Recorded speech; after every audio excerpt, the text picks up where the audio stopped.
Welcome to the Energetics of Being, a human design podcast. The podcast that delves into the fascinating world of human design and unravels the layers of conditioning, beliefs and expectations that can influence who we become and how we show up in our lives. I'm your host, Sarah Atkins, and I am so excited to share this journey with you. This podcast is a sanctuary for those who are tired of feeling stuck, held back, or disconnected from their true selves. We'll shine a light on the patterns and behaviours that prevent you from fully expressing your authentic essence and uncover the tools, insights and practices that can empower you to release the limitations that no longer serve. We'll tap into the power of energy, intuition and self-awareness to unlock your true potential so that you can live a life that aligns with your authentic self. Join me each week as we engage in thought-provoking conversations with experts, practitioners and individuals who have experienced their own profound transformations. We'll explore topics such as human design, gene keys, astrology, holistic approaches, coaching, neuroscience and psychology, drawing from a rich tapestry of wisdom to help you navigate your own personal journey of self-discovery. Whether you're new to human design or have been on a path of self-discovery for years, this podcast is for you. It's a space of exploration, growth and inspiration, an invitation to step into your power, embrace your uniqueness and create a life that resonates with your soul's deepest desires. So, if you're ready, let's dive in.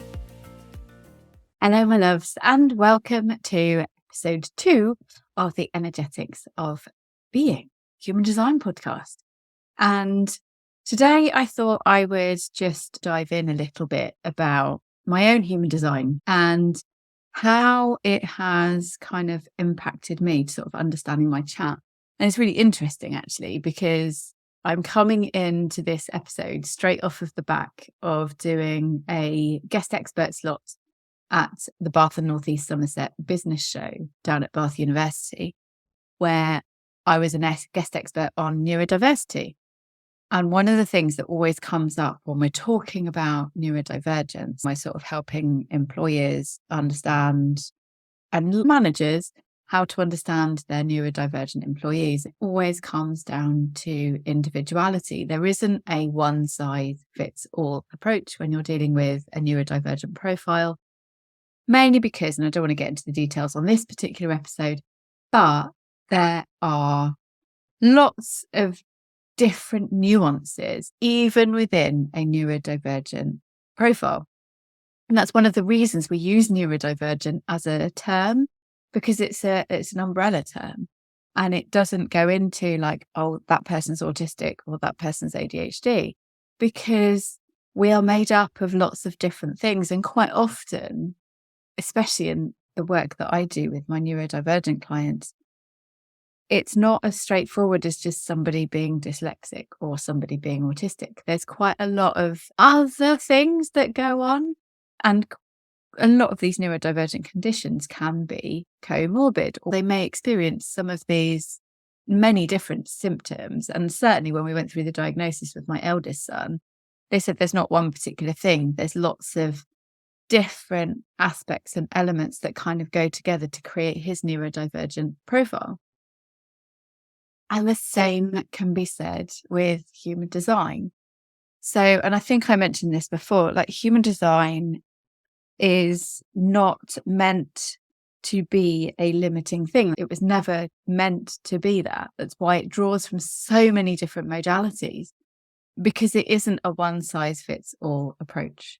So if you are new to human design, I really want you to open up your mind and not see yourself as I'm a generator or I'm a projector or I can't do this because I'm a manifestor and, that's just how it is. Certainly there are aspects of your design that are general characteristics, but equally I've worked with a lot of clients. I've worked with projectors who don't feel like they're projectors. They behave and they act like generators.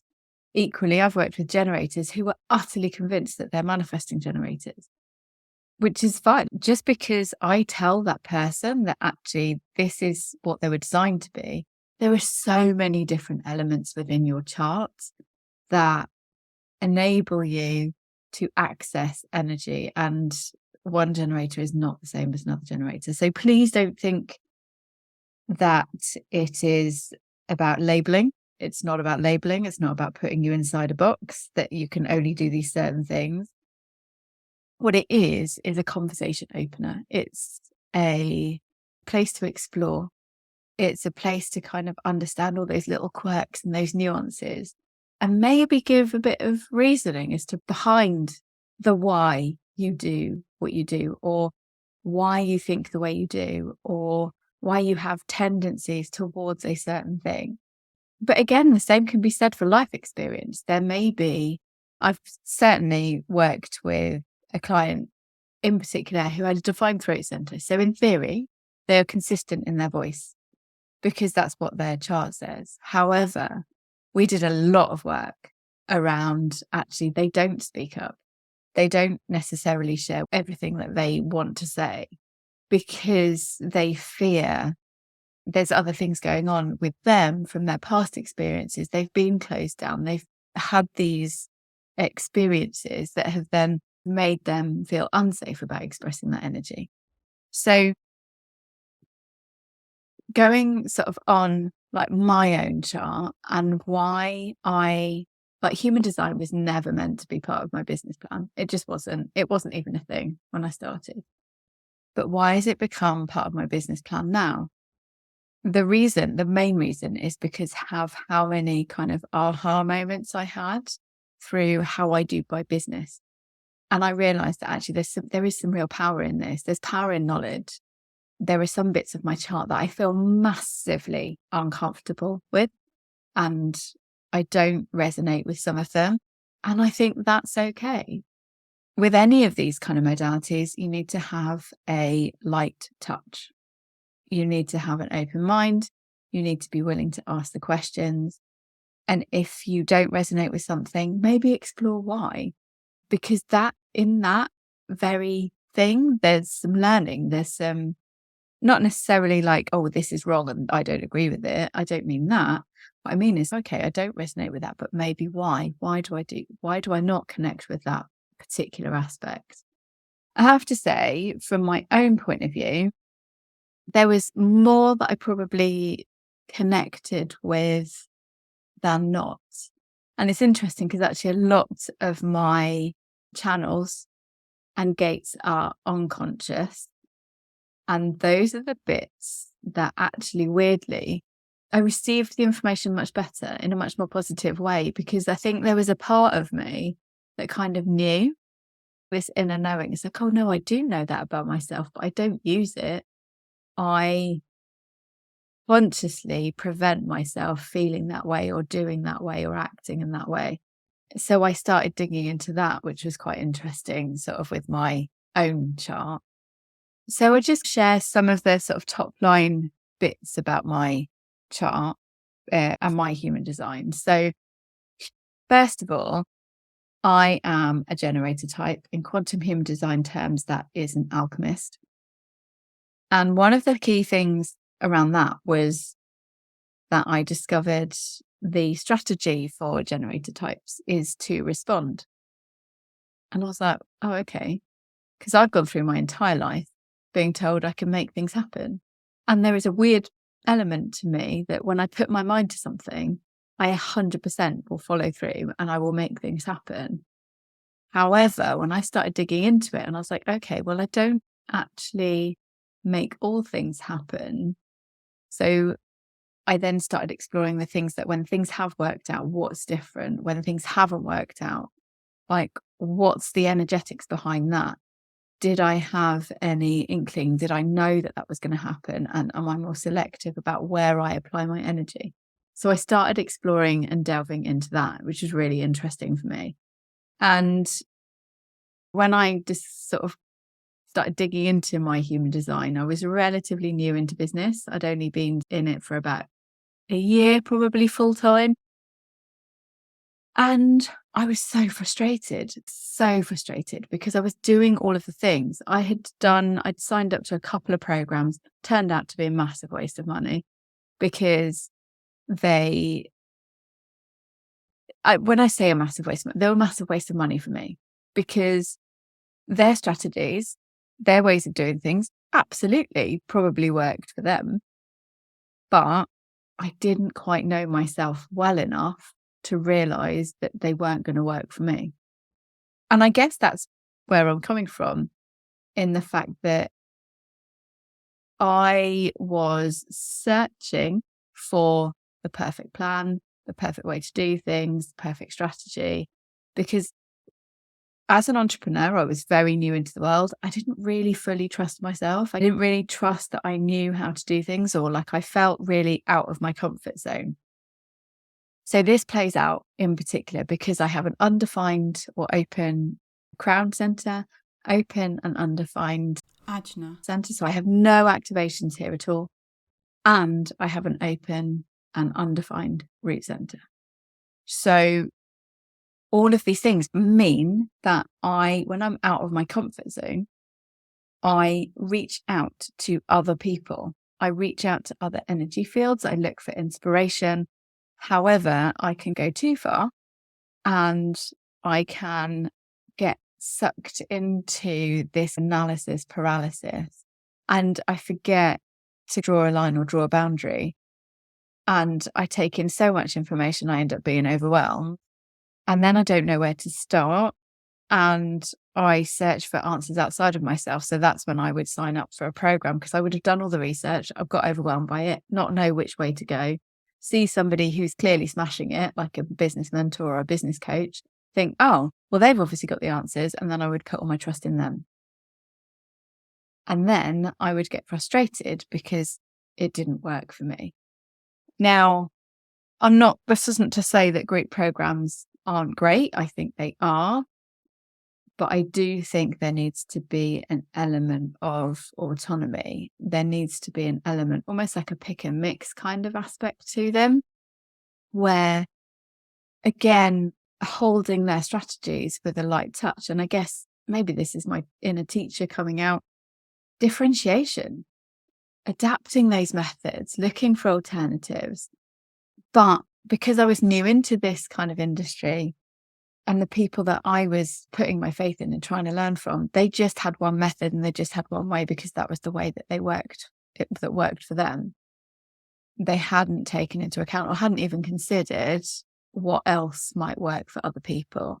And that 100%, that's not their fault. That's my responsibility. I should have asked the questions. I should have not trusted so blindly. Understanding that about myself enabled me to stop feeling like a victim, effectively.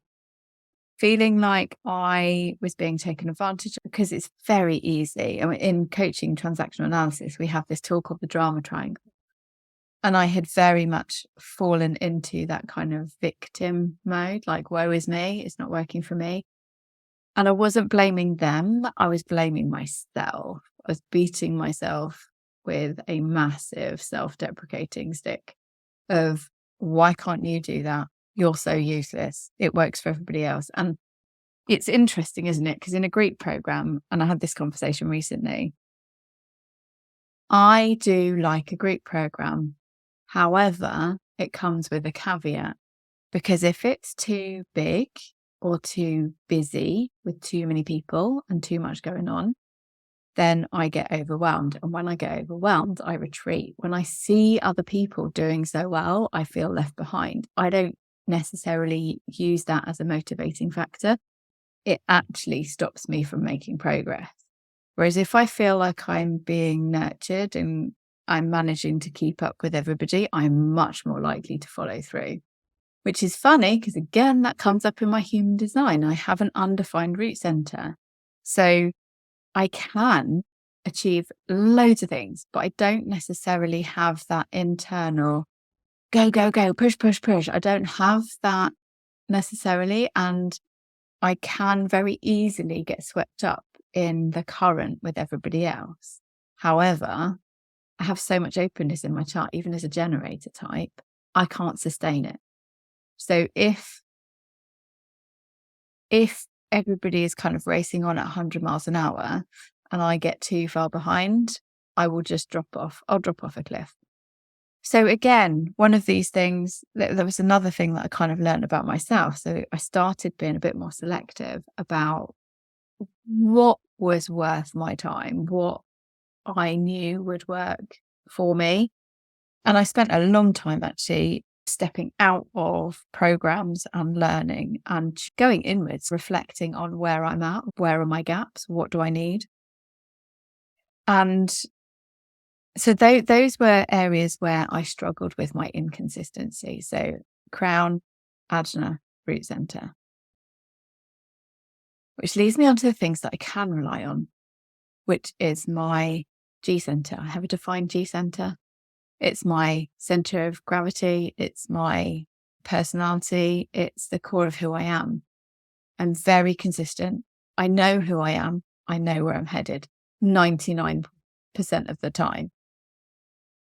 I know when I am heading off track because I get this kind of inner pull. It's really hard to explain.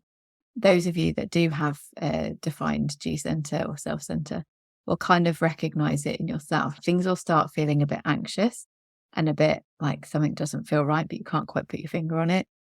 And that is almost like my inner guidance. Now, I knew that about myself, but I would never have been able to articulate it very well prior to understanding about my human design. So those are sort of things that I can definitely lean on. The other thing is my defined sacral center, which makes me generator type effectively, which is all about channeling creative energy. I am creative. I can turn my hand pretty much to anything. When I'm creating, I get so into it. I love it and I will lose track of time. And that doesn't really matter what I'm doing. So whether it's painting, sewing, cooking food, baking, learning new recipes, whether it's doing a bit of problem solving, whether it's mind mapping a new idea, whether it's writing a blog post or an article, things like that, I can totally get immersed in it to the point where almost sometimes it can be a bit of an issue because my husband has definitely come upstairs before at like 1, 2 o'clock in the morning going, are you coming to bed or not? I'm like, oh my God. And I'll lose track of time because I'm really into what I'm doing. So again, understanding that about myself, and I did recognize that. One of the things that I didn't necessarily recognize though was my defined emotional center. I don't think I'm that emotional, or I never did. I don't, well, I say that. I feel I'm very empathetic and I can feel and I can put myself in somebody else's shoes. However, I don't necessarily outwardly express them. So when I say I'm not overly emotional, people probably wouldn't necessarily know. I don't give away a huge amount. But inside, I'm like the archetypal swan, like everything is going on underneath the surface. It's not externalized. Now, one of the things that I didn't realize is that with the defined emotional center, I am responsible quite often for triggering emotions in others. Because other people, if I'm surrounded in a room of empaths with open emotional centers, they may be feeling my big emotions that I'm internalizing and they may not realize. So I could quite often find myself in the middle of quite a volatile situation and I'd be getting really angry and really frustrated, but I wouldn't outwardly express it. But everyone else around me is reflecting it back at me. And I'm like, whoa, where's this coming from? And actually now I know is that they're picking up on my inner rage, shall we say? Which can be quite tricky because, funnily enough, and I'll talk about family dynamics in another episode, but my husband is an empath, he's undefined, and so are 2 of my 3 children. So I have had to really lean into much more of my emotional intelligence. Rather than just kind of going on with my day to day, I check in with myself, like, how am I feeling? I do that on a daily basis. Am I feeling good? I literally just have an app on my phone where I track my emotional state effectively. Like, am I feeling energized? Am I feeling tired? Am I feeling melancholy? The key thing is with this, though, is that I honour how I feel just for feeling the way I feel. I no longer look for a logical reason, because quite often I used to, and this is prior to knowing this about myself, I was very much brought up by the kind of keep calm, carry on generation, where, and which makes complete sense. I mean, because of their history, my parents were baby boomers. My grandparents lived through 2 world wars. So we were all about, and I was from a very working class background. So it's all about like not wallowing in self pity, just pick yourself up, dust yourself off and carry on. I haven't got time to worry about that. So that's how I was brought up. And I know I used to think this was just me, but actually I know it's like generations of people sort of born in the 60s, 70s, and 80s that were all brought up by that same generation. And we didn't really get encouraged to kind of share how we feel about something. It was like, oh, that's pants. Let's just move on, carry on. Don't wallow in it. And I don't think I ever really honoured it. I was never told that sharing emotion is bad, but that's what I made of it. That's my interpretation. So this isn't a criticism of how I was brought up. It's just interesting because it becomes what I made of it, if that makes sense. So it's how I have responded to my environment, the people around me. And it's, and this is again, another example of how we can't put everybody into like, oh, you're a defined emotional center box, because it very much depends on how you were brought up, the circles that you mixed in, what schools you went to, what mentors or role models that you had around you as to how safe you felt, how okay it felt to express those things. So I've had to kind of really understand my own emotional wave to recognize that actually sometimes I will wake up and I am just on a massive high. I have no idea why. I just feel really up because that's where my emotional wave is. Following that, I might have a massive dip. No logical reason. I just have a dip and an emotional low. I have low energy, can't be bothered to get out of bed. And again, we're conditioned to find a reason behind it, whereas actually now I don't. And I honour my emotional wave much better and just accept and then tune into what I need. Do I need a bit of alone time? Do I need to have a slow day? Do I need to sit down quietly and read? Do I need to jump up and down and dance, have kitchen disco or whatever? Or do I need to go for a run or a walk, like a brisk walk? So I'm much more in tune with what my needs are in line with my emotional wave.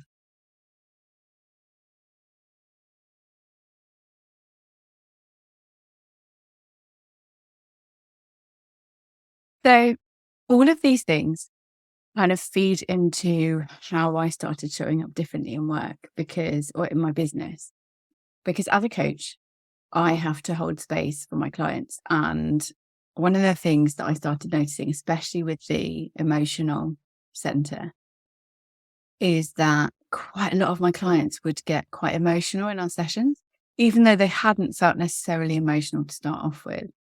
And it might be a particular question that I asked or a topic that we started exploring that they hadn't expected to kind of come up. And initially, I used to really worry that I was upsetting people. And then I dug in deeper into my human design and discovered I have the channel of connection, which is to do with my defined emotional center, but it connects my gate 6, which is in my emotional solar plexus, into my sacral center, which is gate 59. And this channel is quite potent in terms of connecting, reaching into people, even when people don't feel necessarily that they are emotional about something or nothing really triggers them. My 659 channel, in the way that I communicate, in the way that I ask questions, I remember having a session a couple of years ago with a client, and they were like, wow, like it's 30 minutes. I had no idea we were going to go so deep so quickly. And it's purely because that's the energy that I bring into the coaching space. So I have had to really learn how to hold that space, how to not manage, because I'm not responsible for the people's emotions, but I have to feel comfortable with holding that safe space, creating that safe space where people feel that they can share and explore. I've had to do additional training around trauma responses just so that I felt better equipped to hold that space, because sometimes my line of questioning can like really trigger people. And like I said, I no longer take that really personally. What I'm doing is actually I'm a catalyst for stuff that was already there. But what it does is I bring that stuff into the open, obviously from a safe point of view, and making sure that they're happy to bring that out.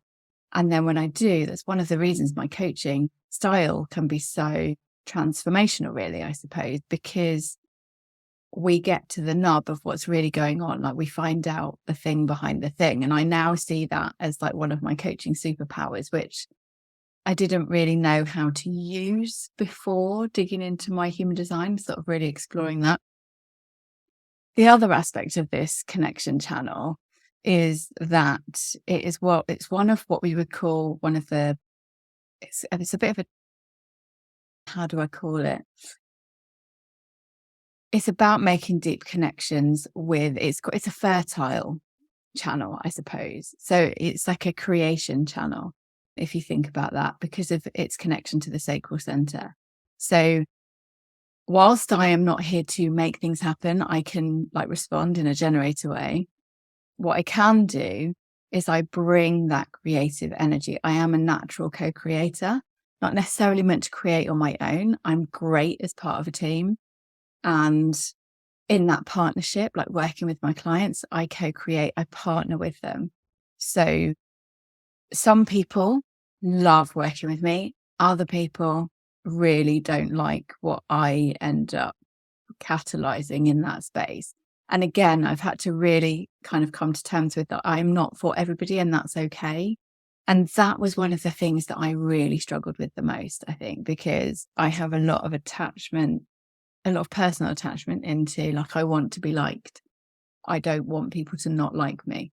So that has been a bit of a challenge for me to kind of work through. So you can see there are lots of different aspects and layers to your chart. I've just talked a bit about my energy type. I've talked a little bit about some of my defined and undefined centers. And I've only shared one of my channels with you. I mean, I could go on forever. There's so much information. But if you are curious about your own human design, I do offer one-to-one chart readings. I can share a link in the show notes below this. If you've got any questions, like I already just shared with you, I love connecting with people.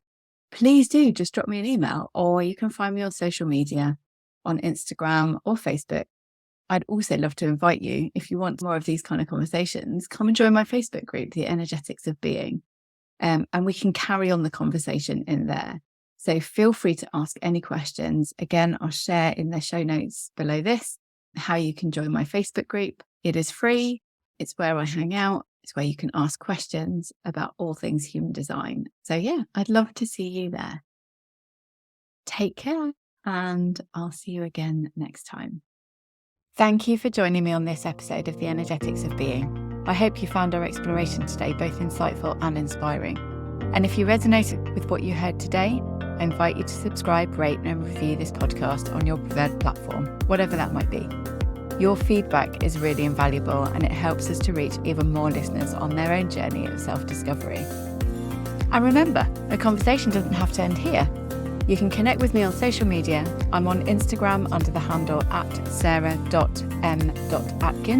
or you can find me on Facebook just as Sarah Atkins. You could even come and join my Facebook group, The Energetics of Being, where you can share your thoughts, questions, or your own personal experiences. I would really love to hear from you and continue our conversation there.